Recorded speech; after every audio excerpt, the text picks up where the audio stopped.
At the moment in the UK, we have record drug deaths. We have 50 people dying a week, but that's 50 grieving families, mothers, daughters, whoever.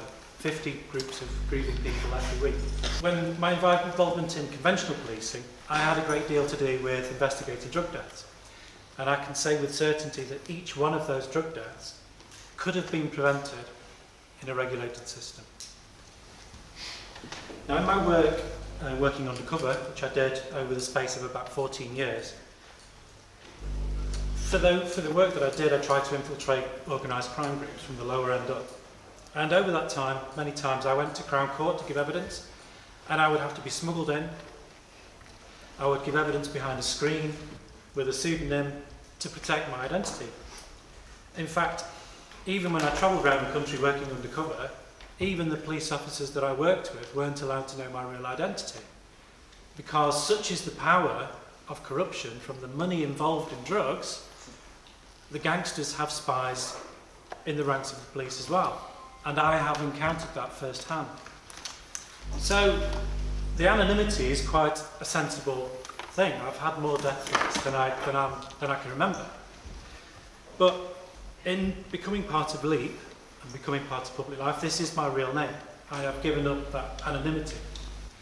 And some people have suggested to me this is a bit crazy. You know, I've had these death threats, and it's not necessarily a sensible thing to do. So I'll try and explain why.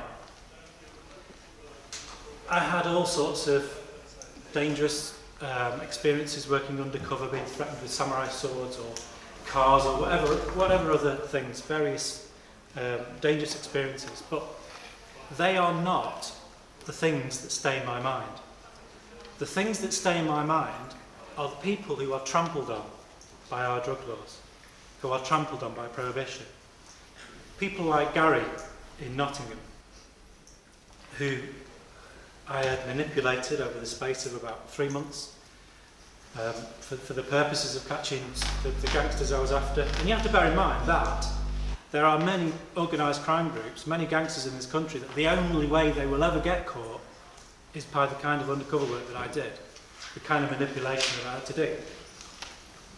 So Gary in Nottingham,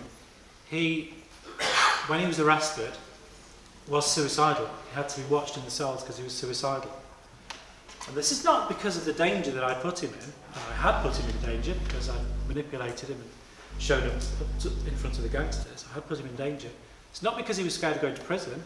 He did go to prison for 3 years. It was because he thought I was his only friend in the world. Because as a result of that manipulation, I was showing him the compassion and the care that we all should have been doing anyway.